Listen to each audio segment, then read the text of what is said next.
This is a land of dreams and madness. Children's stories come to life. Hello there. Welcome to Tales from Peridia. This is a very special interview. I say that about all my interviews, but they are. They're all special interviews. Today we are joined by the man, the myth, the musical legend, Ashton Sharett. How you doing, man? Dude, so happy to be here. Thank you for having me. Dude, thank you for making time to be on the podcast. I said that before we started recording, but I know life has been busy for just about everybody. So it's amazing that you guys make time to come on my podcast and just shoot the shit and talk Star Wars or whatever else comes to mind. Yes, it's always a good thing to fit chatting about Star Wars into your schedule. So happily here. Yeah, it's so weird, man. Like 2024, I feel like it started super productive for myself, and like I feel like a lot of other people kind of have gone through this too. But like somewhere in the middle of this year, it just I don't know, just life happened, and here we are at the end of 2024, and it's like, whoa, I don't know. Like, I swear we just started this year. Yeah, so I don't know, man. Some years will be like that, I guess. So Well, let's just hope that they at least slow down a little bit because I don't want to keep getting older this fast. and they say that, and it's happening. They are getting faster and faster, and Oh, dude, definitely. yeah, no, thank you. Well, before we get into our actual questions that we typically ask, why don't you go ahead and tell everybody watching about like your channel, where we can find you at, like what your content's about. Yeah, right on. So yeah, I primarily I like to do music breakdowns. So which is super niche because I do music breakdowns, but I pretty much only do like Star Wars music breakdowns. So very, very niche. Like last year, I did some like Harry Potter or like Home Alone stuff for like Christmas time, but it's all Star Wars stuff. So yeah, I mean, really what I like to do is get into pieces of the score and dive into the storytelling that's happening musically, and try to talk about like the music theory or the harmony that's there, but presented in a way that's digestible to musicians and non-musicians alike. Because we all we all enjoy and love the Star Wars scores, and so it's kind of like getting into the why do we like it and why does it speak to us so much. That's really what I'm after. So that's kind of what I'm into. You can find me on Instagram, just at my first and last name at Ashton Sharett. I also have a YouTube channel, which you can find at Share It With Your Friends. And I was on TikTok for a minute. I quickly got off of TikTok. I might go back. Well, we'll see. And then I recently started a podcast of my own with a friend of mine from Germany, called the Space Opera Music Podcast, or SOMP, which is really fun to say. So, and there we just do, it's like a hologram transmission kind of vibe, and just talking about John Williams and Star Wars, and it's a good time. So yeah, that's what I'm doing. Dude, I'm gonna have to check out that podcast. I honestly didn't know, and to be honest, I kind of stalk everybody's page, just trying to get all the Star Wars intake that I can, trying to focus around like the positive stuff that I like about it. Because, oh, good Lord, I know. You don't even have to finish the sentence. I know. Oh, yeah, I'm gonna have to check that out. That is the way you break down all like the musical stuff and the way you pick up on things and notice things that like I just never would have. I don't get how you do it, dude. You're like a musical genius with it. Dude, it's just years of total nerddom. Just songs on repeat, So like I think John Williams, like Spotify does the Spotify Wrapped right? Like Yeah. at the end of the year. For several years in a row, I was like top 0.02% for John Williams. Like, first tracks for like my top 5 songs, so that's like where I've been the past couple of years because of my daughter, 2-year-old daughter. My Spotify Wrapped has been totally wrecked. But before that, it was like all John Williams and stuff. So, oh, dude, that's awesome. yeah, But yeah, like watching, I call it the A Word show just because I got a lot of bad memories with that show. But there were some good elements, like the way how you picked up. And I think you were like the first person to show like Kylo Ren's theme whenever Chimere was like I forgot what scene it was, but I went back and watched the episode of this man is a fucking G. I mean, it's plain as day, but like it just went right over my head. I know, man. Yeah. I think I was like one of the first to like talk about that. And there was a couple other things too, like trailer wise, like when the trailers were coming out, there was a couple of things that was none of it came to fruition, at least in this first season, but yeah, it was pretty interesting Easter eggy stuff that was in the trailers, and that was fun to speculate about. And freaking Basil's theme. What a crazy character, but Basil's theme. Dude, the theme for Basil is so dope. I was so here for it. So yeah, I was like, yeah, I'm doing a breakdown video of this. This is awesome. Dude, it's insane to me the amount of people that love Basil because he kind of got on my nerves in that show. Like, I didn't want him in there. Well, after the show's ended, I kind of don't want like any of the characters except for Soul and Chimere. But it's just so funny to me that like people were doing breakdown videos. Jeremy Blore like pretty much did like an entire segment in his videos about him, and they got his entire own Black Series figures. Like they just know I don't like Basil. Everyone's just trying to troll you. That's all. Well, before we get into the Star Wars questions, what got you into like what got you into music and all that? Because I think I've seen a old video of you, or a couple of old reels that you put up of you like playing like some jazz or whatever.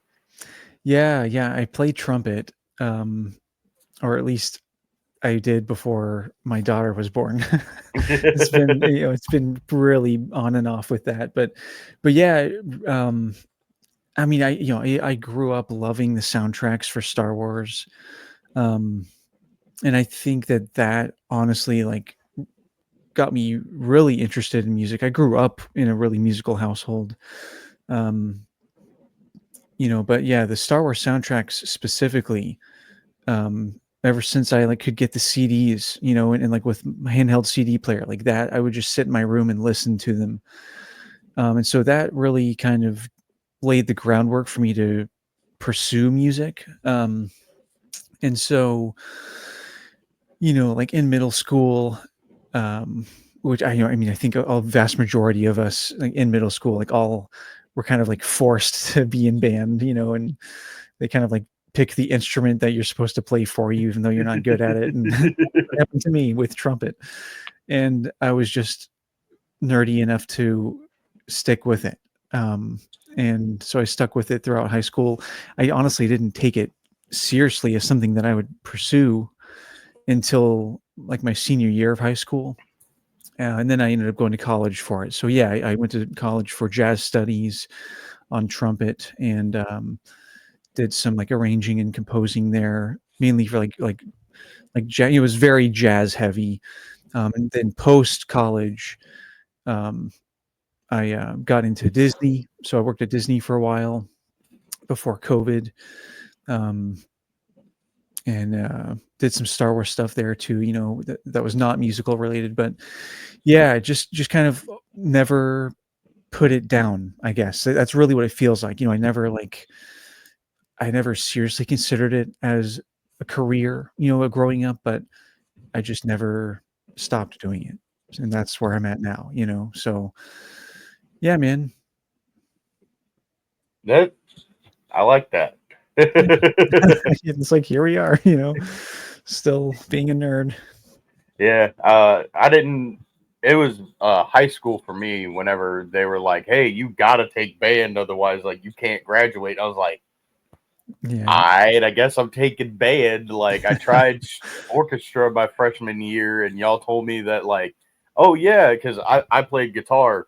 I like, Oh, I, cool. to be honest with you, is like I wanted to, get the girls. Chicks love the guitar, so yeah, that's an easy one. That's an easy one.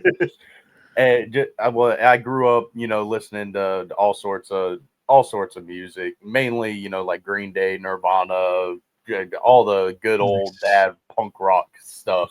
So that's kind of. Oops, I'm sorry. This happens every video. But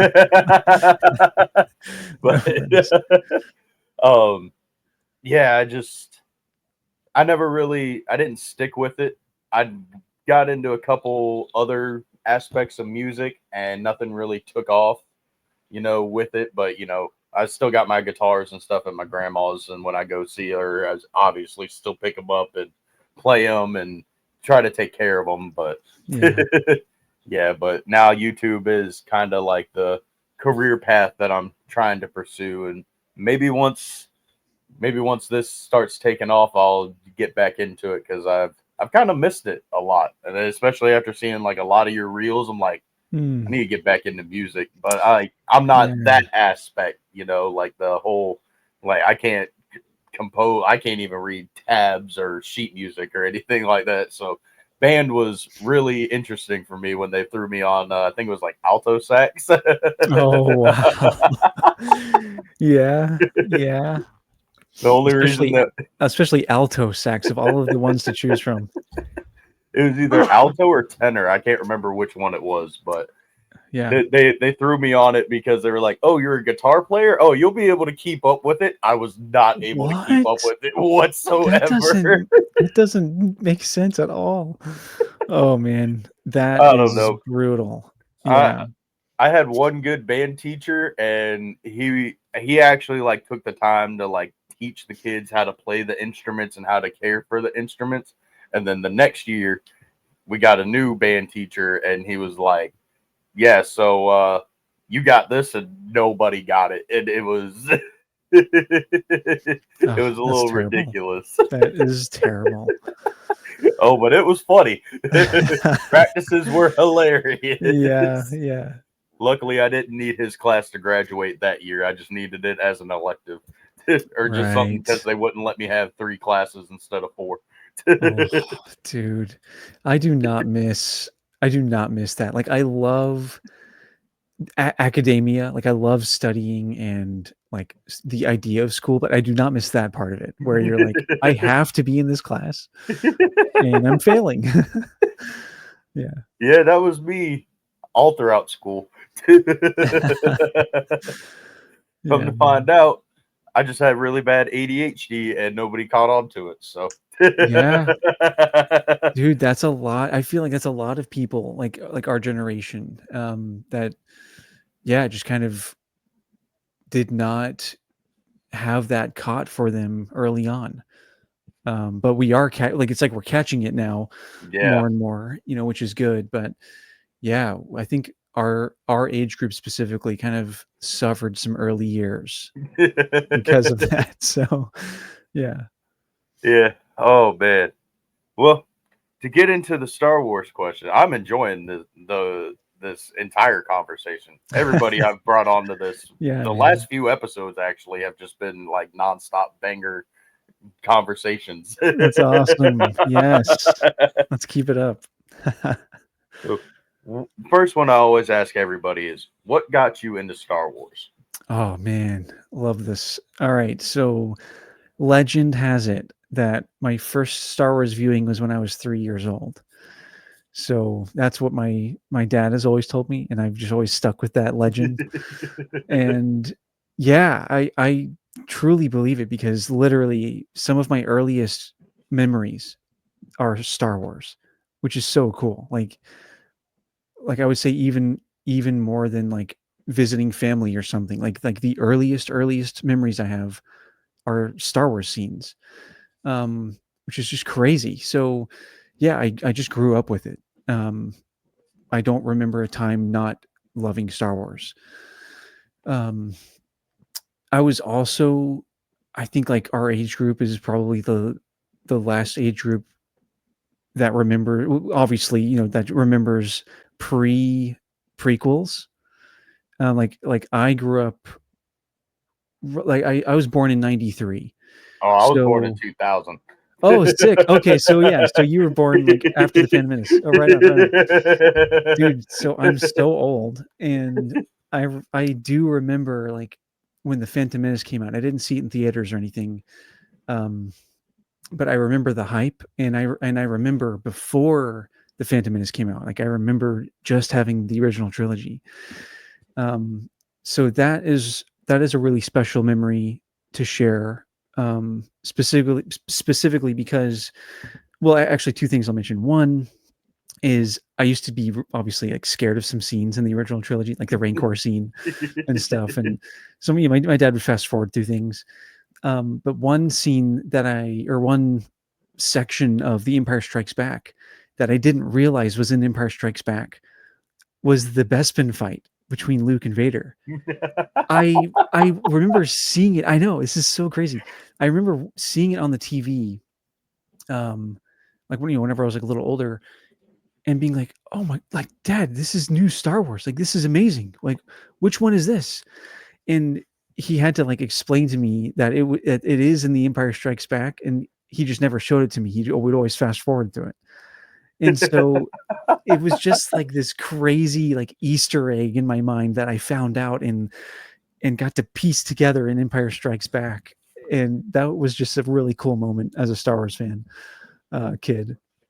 But also, my other thing I was going to mention is the Phantom Menace when it came out.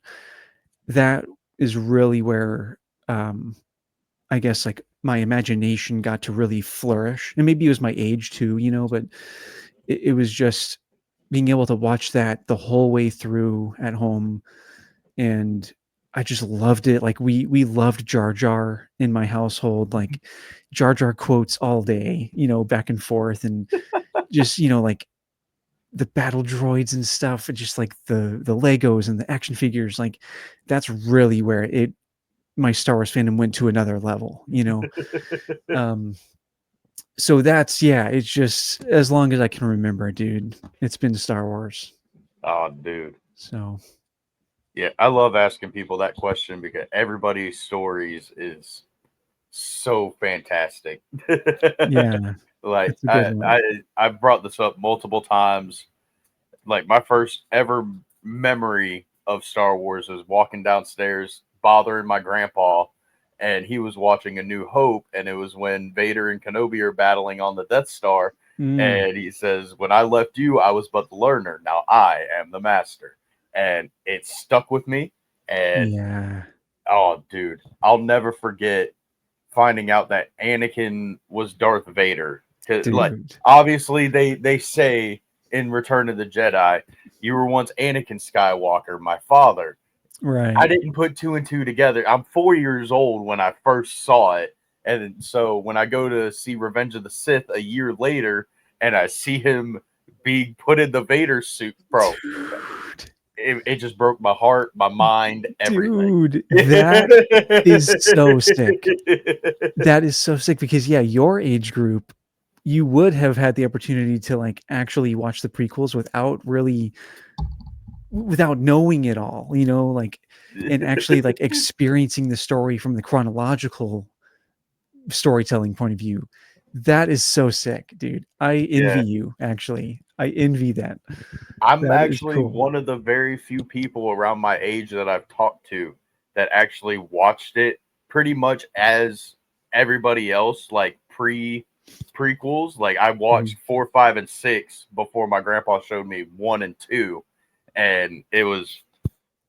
I always recommend people watch 4, 5, and 6 first, and then 1, 2, and 3, and then once you watch it for the first time, then go chronological. Because Yeah. that whole "I am your father," Bro, I love people's first time reactions to that. There's nothing tops it. That's that exactly, dude. That specific line is the reason why you have to watch it in release order. Like if you've never seen them before, you have to, because that moment is just so sick. Totally agree. And then yeah, like once you do it in release order, you have to go back through in chronological just to like let it soak in. Yeah. That's Dude, great. I wish I had time after this interview. I got a little pressed for time. I'm be a little late for work, but they already know I'm late all the time. Because I got this the other day, and I've always had the 2004 box set, and this has been on repeat. Oh, dude. No way. It has been on repeat the last 3 days, dude. How and where? Facebook Marketplace, bro. I was just scrolling through and I was like, it's $20. If it's a scam, it's a scam. It's $20. Dude. I would throw $40 to a potential scam to get my hands on that. Dude. For anyone who's like just listening and not watching this, the despecialized version is that like the original trilogy? I'm assuming, yeah, right? Okay, it's Star Wars, Empire Strikes Back, and Return of the Jedi. Dude, that is so sick. And it's Blu-ray quality, so it's like it's upscaled, bro. Right. That like is the so quality sick, jump dude. from that to my 2004 box set to that, it's insane. Because I just have regular DVDs for my original trilogy and my prequels. Like it's the ones my grandpa had, it's the ones that he showed me, it's the ones he owned before he died, and it's the ones that he gave to me. So that is so sick, dude. Yo, actually, really quick, my daughter, I have my baby monitor right here, and my daughter is up and like kind of crying. Let me go like put her back down really quick. It should be kind of quick. good, and I'll be right back. So I forgot where we left off before you had to go deal with what you had to go deal with. So Yes. we'll just go. Oh, I'm sorry. I think I remember. I think I remember. Oh no. It was we were talking about The Empire Strikes Back and then the chronological.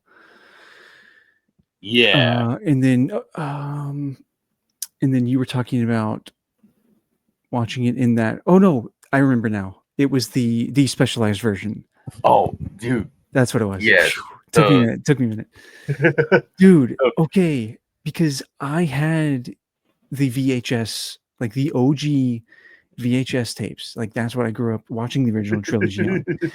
And whenever the specialized versions came out, and this took forever going back and forth between DVD and VHS, but I would watch a scene on the VHS, pause it, turn on the DVD, switch over to the DVD, and watch the scene and like ingrain everything that they changed. Everything from like the sun on, or like the sky on Tatooine looks different behind the sandcrawler to like the rocks they put in front of R2D2. You know, like just all of the little tiniest things that they changed.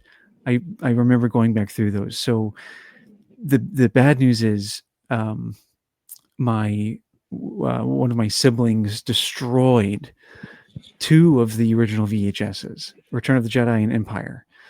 And so it has been so long since I've been able to like watch those. So yeah, envious of that too. That's amazing. Yeah, dude. The first time I watched like the original 19 when I first popped that DVD in, as soon as I got done filming and uploading my unboxing of it, I'm sitting there, I'm watching Disney Plus on my phone, watching A New Hope. And the first scene I went back and analyzed, like at least for like 15 minutes, was whenever in the newer ones they have like a whole extra scene of the stormtroopers riding on the CGI creature things right before look, sir, droids. And then I'm watching this one, and it's just like there's one dude in the background that you can't even see. Yeah. And I'm like, George, why'd you add this? This was such an unnecessary ad. Like, this was fine. The original cut of the movie is perfect the way it is. Dude, I don't think you needed to add anything to it. Like, there's so much of especially it. Han going like that. Like, I know, and it still looks so janky, dude. It still looks so janky, and same with him stepping over Jabba's tail. It looks so janky, bro, man. I was so happy to see that was not in this cut of the movie. Yeah, the Like, whole at scene all. at all. Good. I've never liked it. Even growing up as a 4-year-old, like seeing Wow. Jabba, I'm like, why is he even in this movie? Like, I would have preferred him to not be here. Because Yeah. I didn't. I'm trying. I obviously don't remember a lot from 20 years ago. You know, I'm 24 now, and Mhm. first time I'm watching these movies was 4. But I just remember seeing Jabba in A New Hope, and then seeing him in Return of the Jedi, and I'm like, I like him in Return of the Jedi better. They should have just kept him here, like just lead up to him. Yeah. And dude, there are some scary, I'm sure you've seen it before. There's some scary versions of Jabba in A New Hope. Like really scary versions of it. So No, yeah. oh my god. Speaking of scary versions of things, I always show everybody this. Let me scroll back here and find it. But first, I'll show you some cool ones. Before, can you take a guess? Sorry if it don't show up good. Can you take a guess of who Oh, that's supposed to be? that's gotta be Asajj, right? Yes, sir. The first time she was supposed to debut was supposed to be in the Phantom Menace. Yes, she was one of the concept arts for Darth Maul, right? I believe so. I haven't read the actual descriptions. I've got the archive book literally right next to me, but I've just Nice. kind of went through and took pictures of all the cool concept art. Yeah. Like this cool battle ready Grievous. Oh, dude. Yeah, that's so sick. But speaking of first versions, check out Mr. Jar Jar Binks. Oh, that's incredible. I would wear that on a shirt, honestly. I don't know if I would wear that version. I'm happy with the version we got. I'm infinitely happier with the version we got. But that is gold. And for Oh, dear. all the Wookiee Jedi lovers, there was actually supposed to be a Kelnaka looking guy Oh, in the sick. prequels. Oh, wow. That's dope. Oh, I didn't mean to get sidetracked. I kind of forgot where we were. So Oh, first version. You said the first versions of Jabba were terrifying. That's yeah. Yeah, like the CGI recreations of Jabba for that cutscene, the first iteration of that was terrifying. And it's better now, but also it's still just kind of janky, the whole thing. So yeah, it's good. We love Star Wars for the quirkiness. It's good stuff, Got to man. be able to make fun of it sometimes, man. Can't take it all Exactly. serious. Exactly. That's the fun of it. In all of Star Wars, Legends, canon, video games, cards, who is your favorite character? Oh man. Oh crap.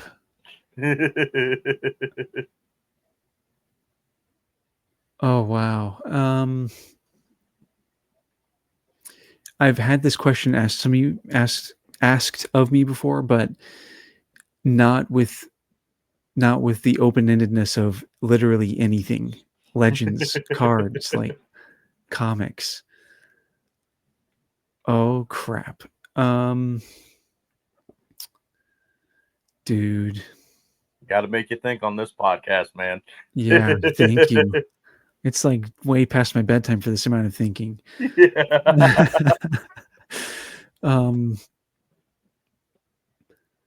Huh.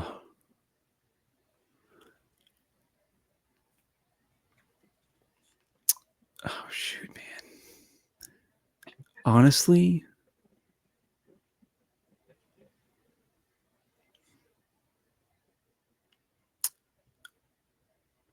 I forgot his name. I think it was like Corin or something. Oh, I need to look it up. It's a Jedi. My answer always flops around. Like sometimes it's like, oh, Obi-Wan all day. Other times it's like, I really like Mace Windu.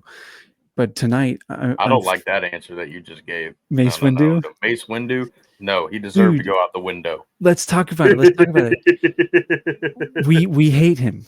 He is a prick. However, the book Shatterpoint, I think it's by Matthew Stover. I think Shatterpoint, which is now a Legends book, it was like a Clone Wars book. That book will make you enjoy Mace Windu. It is one of the most epic Star Wars like Jedi books ever, and it's all about Mace Windu. Like he has to return to his home planet because Depa Billaba, his apprentice, or his former apprentice or something, was like went missing there, like on a Clone Wars mission, and there's just like all this crazy darkness like there. But anyway, the whole thing is like the book has journal entries of Mace Windu, like throughout the Clone Wars, and the coolest thing is he like blames himself for the Clone Wars. Like he talks about how he should have just struck Dooku down on that balcony instead of saving himself, because he knew Jango was a threat. Like he knew he would have died if he did that. And so his move was to threaten Jango, like get the threat, neutralized so he could talk to Dooku. And he regrets that. And he talks about how he should have sacrificed himself, killed Dooku to stop the Clone Wars. So he blames himself. He talks about how some Jedi, like when they talk about when they like have nightmares or talk about nightmares, like they want them to end or whatever, but his nightmare is waking up and the reality that he's in. Like he dreams about the things that he would have done right, and his nightmare is his reality. And just like, I don't know, just like all these like really cool things that like add a lot of depth to Mace Windu's character. And his it's called Shatterpoint because of his, in the book or in Legends anyway, he has this force power called Shatterpoint, and that's really sick too. So anyway, I do really like Mace Windu because of that book. But yeah, the dude that I'm thinking of, maybe anyone listening might know this, but in the New Jedi Order series, there was Jaina, Jason, and Anakin Solo, right? And there was like Luke and Mara Jade and stuff, but there was also two other Jedi that are around quite a bit. Is it one of them, Coron Horn? Yeah, that's him. Thank you. Yeah, thank you. I just looked up all the characters. Dude, thank you. I like went to search it and I was like, I don't even know how to start searching this right now. So thank you. Yeah. That dude, I really like him in the New Jedi Order books. I really like him. His lightsaber was one that was so sick to me. So his lightsaber is purple. But he had this modification on his hilt where he could like turn a knob or something, and it would increase the length of his lightsaber. And instead of purple, it would turn it silver, like a glittering gray, shimmering silver color, which like, I don't even know how that would look like visually, but like in my mind, it was so sick. This is how they're kind of depicting it. It looks more blue than silver. Yeah, that looks blue. Yeah. But where is it? I just seen it. But I don't know where it's at now. Oh, Is this? That looks more silver than Yeah, blue that now. does. That does. Yeah. Dude, that is sick though. Dude, yeah, like his lightsaber was I was like, this is so cool. I loved it. And I don't know, just like him and like he would there's this one really sick battle of him against some Yuuzhan Vong, and that was always super epic. Um so yeah, that guy is a badass. I'm gonna go with him tonight. Yeah, I I need to read more of the Legends books and stuff like that. Obviously, because Shatterpoint that seems like Dude, a really great book. it's pretty But dark, but it's awesome. oh, dude, my favorite novel of all the Star Wars books is Revenge of the Sith because of the gruesome details of Order 66 that we don't get to see. Right. I've literally talked about this the last like 3 videos, not just here, but on my main channel on Star Wars Nerd. But Yes. I talk about like the first guy that Anakin killed. Like he just, yo, what's going on? What are we gonna do? And the last thing he remembers is just the heat of Anakin's blade piercing his chin. It's like, where, Dude. why couldn't we see or get something like that? Like you can pull it off in animation if you don't want to do it in live action. Come on now. Yeah. Dude, and you know what? I think the novelization of Revenge of the Sith was written by Matthew Stover, if I'm not Yes, mistaken. sir. Dude, yeah. So yeah, you have to read Shatterpoint. The New Jedi Order books, specifically the first 3, I don't really remember the rest of them. There's like 10 of them. The first 3 are so sick. Definitely recommend at least the first 3. Pretty tragic events happen, and it's just, but yeah, the main thing is just like the kids and Luke and Mara Jade, just all of that. The Yuuzhan Vong are some of my favorite Star Wars creatures. Yeah, really love those. So is the new Jedi Order series, is that the one with Abeloth in it, or is that a different series? I think that's a different series. I think that's like a series before the New Jedi Order books. But I also am really um I don't know my lore, honestly, with like that whole era. And like the first 3 Jedi Order series books, I was reading those in like elementary school and middle school. So, and I haven't read them since, really. So I don't really remember a lot. Um and I also didn't finish that series. So Abeloth could be in that one, like toward No, the end. I just looked it up. She's in Fate of the Jedi. Oh, sick. Okay, cool, cool, cool. Yeah, which I think that's before the New Jedi Order books. So yeah, man. I know. I need to get back into those, honestly. I need to read that story, the Abeloth story. Um, Heir to the Empire, I need to read. Yes, that book is so good. You're Yeah. gonna be, if you read or listen to it. I mean, I not everybody has the same reactions as I do, but like me and my buddy Star Wars Gazer, like when he first listened to it, when I first listened to it, I'm literally like pausing my phone at work, like screaming at my phone, like, Dude. why? Why did you not just take this book, put it in front of a camera, and fucking make it? Like, Yeah. why would you just throw this to the winds, Disney? Like, why? I know, man. It's such a hard thing to like talk about, and also to go back and read because of that exact thing. Like these stories were so sick, dude. Dude, So I know they're trying, and they have been trying to weave in some of these legends, like storylines and characters. Like like Thrawn's back and stuff, and like I don't know, just trying to bring some of these items back in. They are thankfully trying to do that, and I think that's really what they're trying to do with the Ahsoka show and Peridia, and what I hope is leading to Abeloth in season 2. Like, I think we're getting a lot of that down the pipeline, we'll see. I'm really hoping that they work with, like the writers and creators of these characters.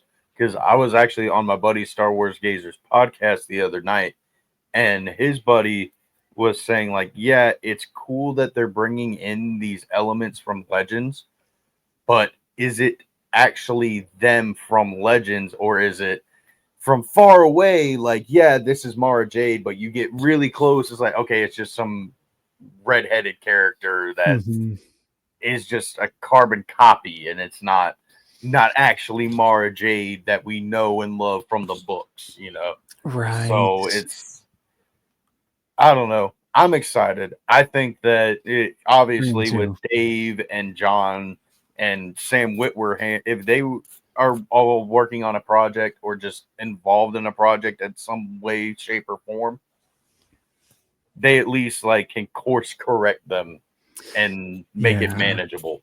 Dude, exactly. That right there. Yeah. I totally agree.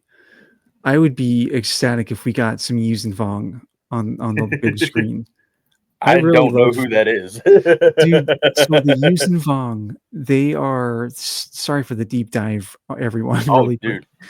So I'm down for it. It's in the new Jedi Order books. The Yuuzhan Vong are the new enemy, basically, like the new enemy attacking the galaxy. They're from a different galaxy, and they have been trying to travel to the galaxy that we all know and love, and they arrive, and they are a totally formidable enemy.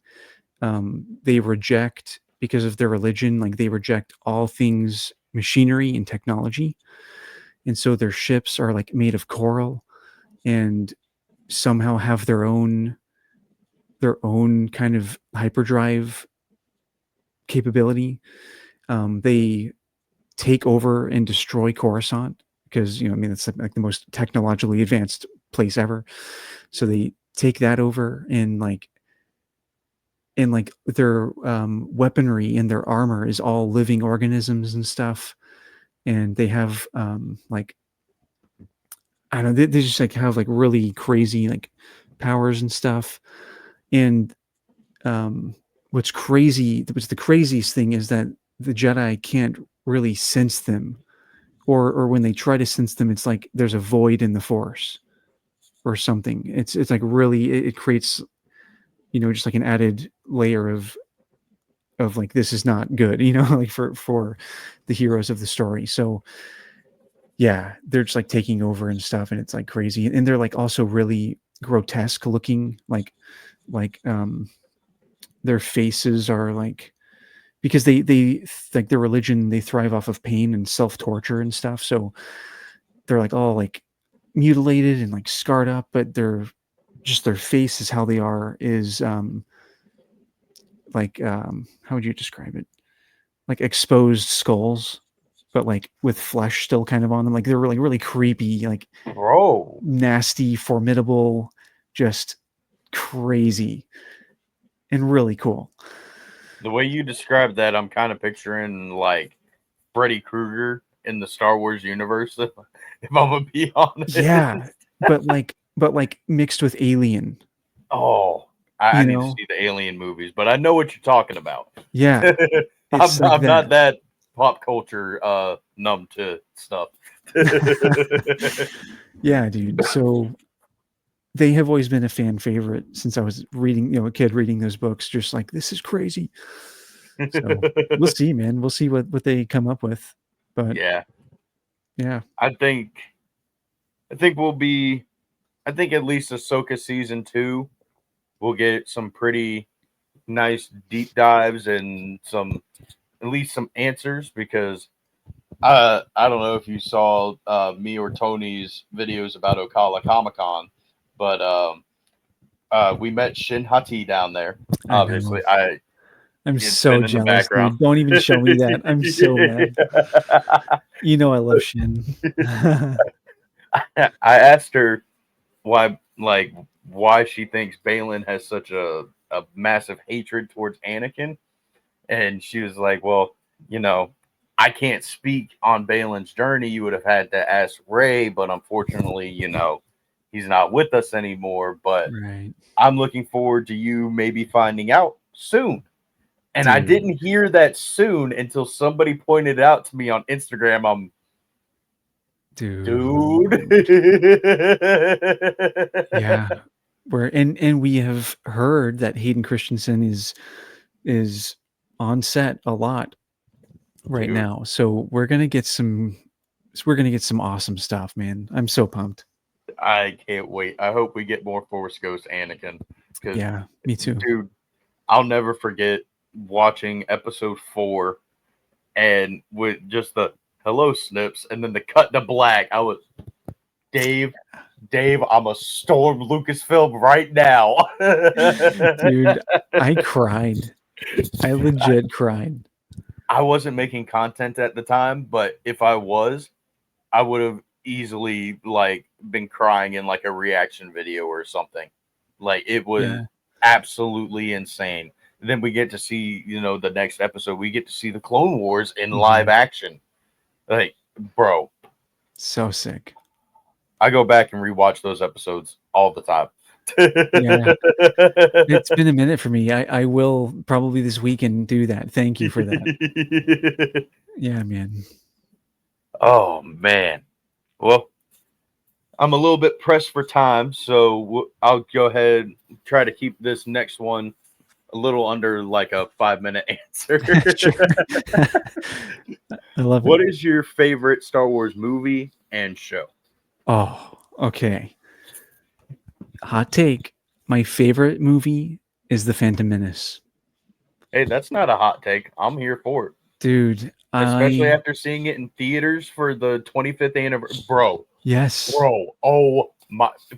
It went from low B tier to me to high A tier. It's not S tier. It's nothing like Revenge of the Sith or Solo, in my opinion. But, bro, it jumped so many levels. Dude, I know. I have been living for the Phantom Menace hype this year. I have been absolutely living for it.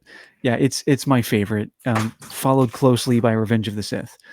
But yeah, the Phantom Menace for me, that's my top. My favorite show, I think I'm gonna have to go with Ahsoka. Yeah, I'm gonna have to go with Ahsoka. Dude, I'm constantly flip-flopping. I didn't like Kenobi at all when it first came out. I liked episode 3 to episode 6. Mm-hmm. I enjoyed, when Vader comes out and right.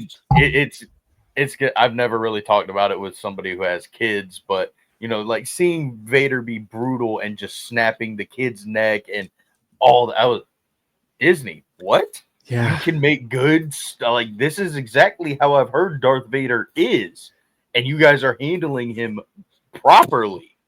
What? Yeah, prime pissed after Kenobi Vader. That is not the Vader we want to mess with, and it's yeah, we showed that in full throttle. It was pretty crazy. Yeah, that's a good one. I've actually been rewatching it, and there are still certain elements that I don't like, but I'm enjoying a lot more of Kenobi than I have been since I last watched it the first time. And I don't know. I mean, it's not perfect. It's obviously got its flaws. I mean, obviously nobody's supposed to know Anakin is Darth Vader and live, nor are they supposed to survive a saber stab as a youngling, but right.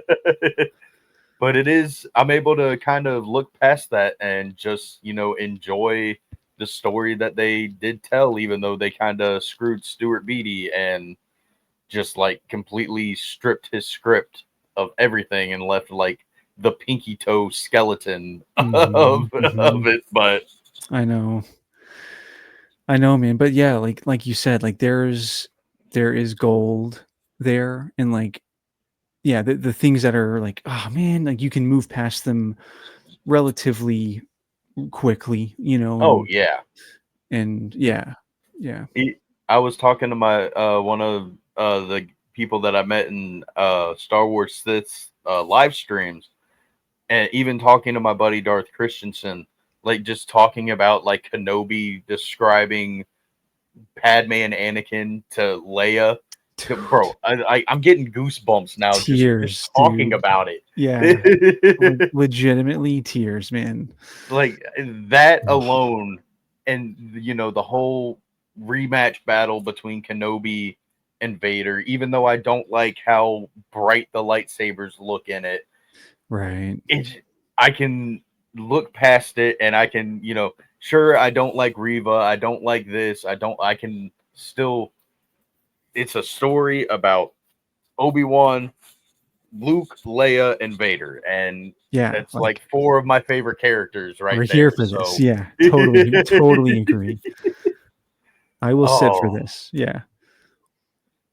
now this next one, I haven't gotten any controversial anythings.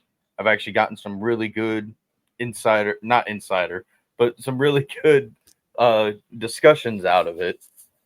Do you consider Disney Star Wars as Star Wars, or essentially as an extended universe like they do with Legends?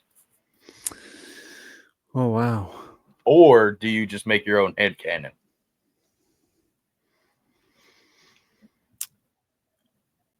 Nice.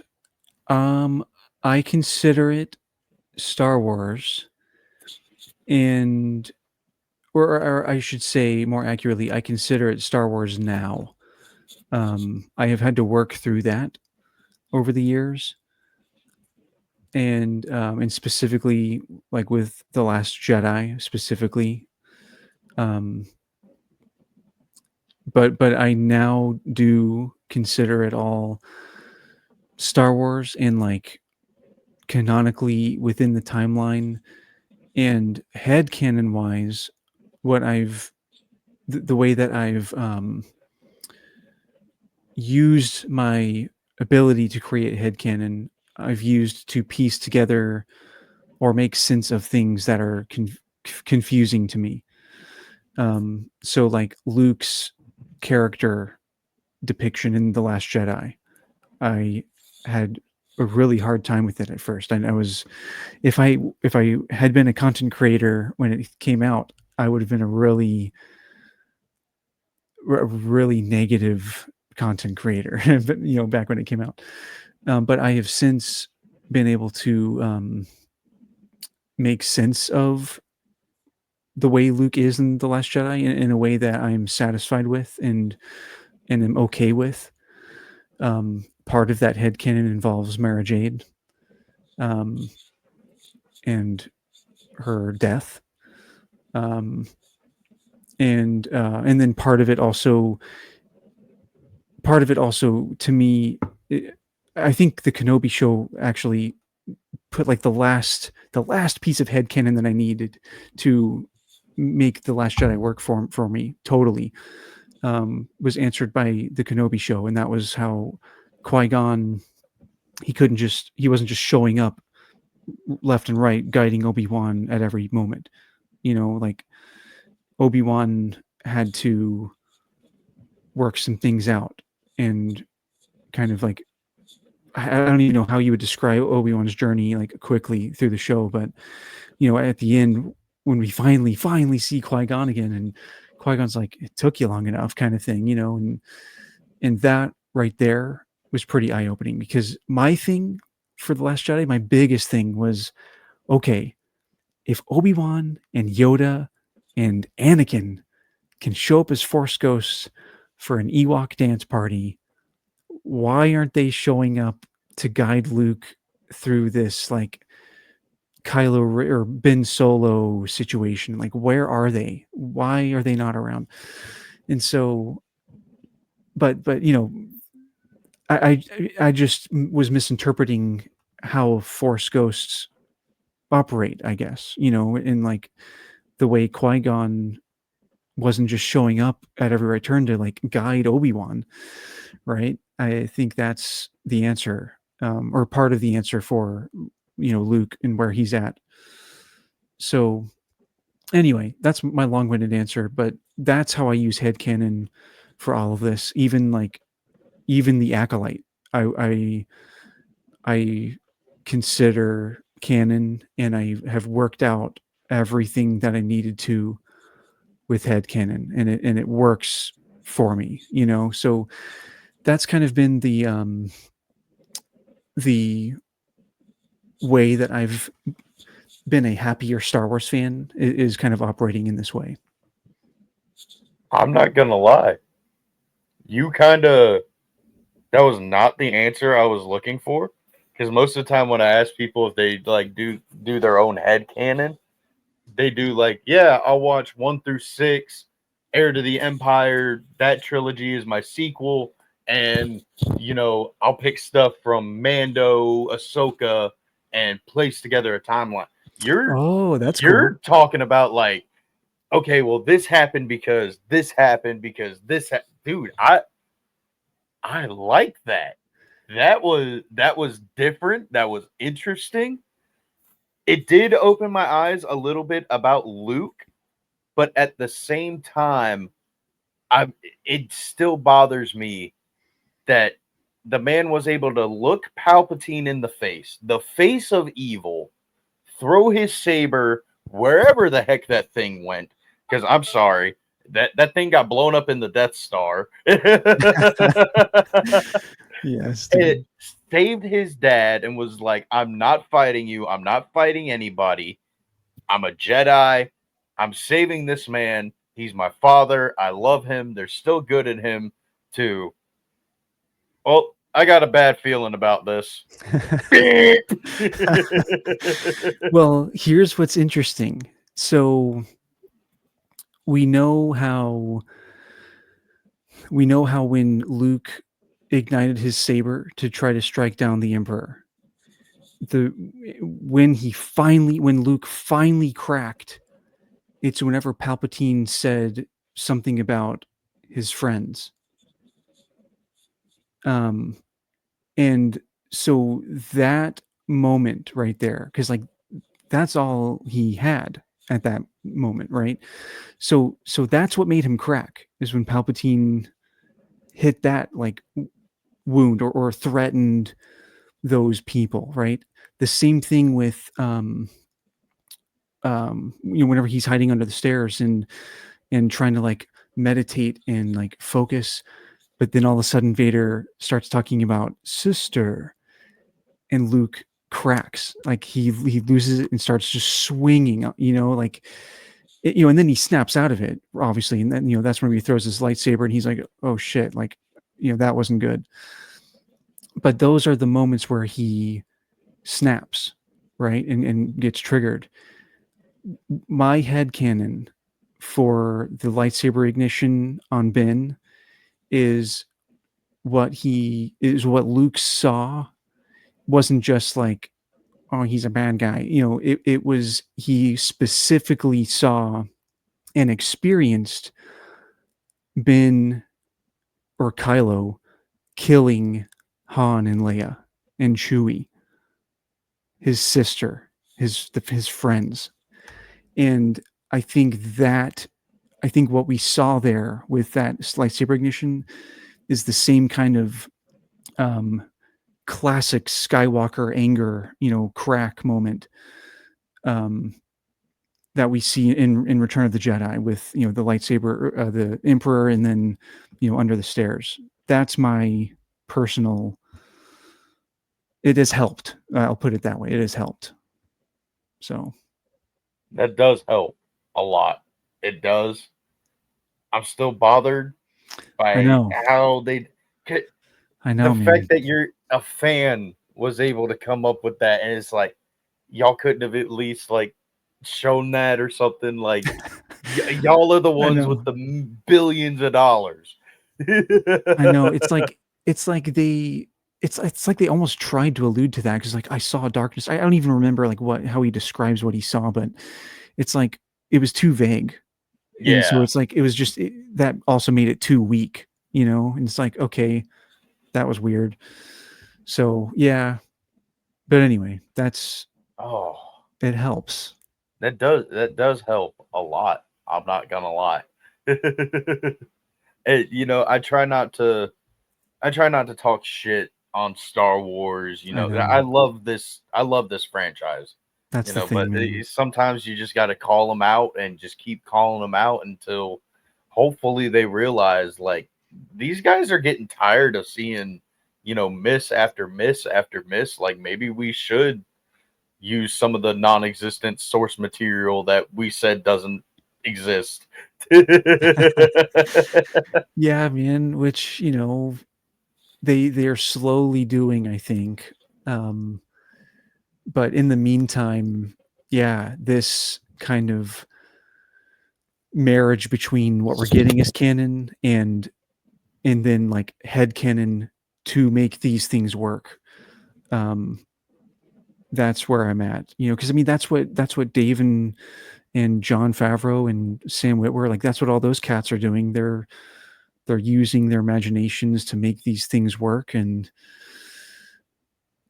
doing it well, like spinning these things in a way that's actually compelling and Yeah, and yeah. I So mean, Sam Witwer on Solo, you know, he did I think he did the voice, and Ray Park did the like mhm, the actual body. yeah. Uh, they were showing like talking to Sam, and they were like, yeah, you know, well, Darth Maul, you know, calls his saber over, and it's his double bladed lightsaber, and he's like, okay, well, which one? Hmm. Oh, it's Phantom Menace one. Okay, but he doesn't have that.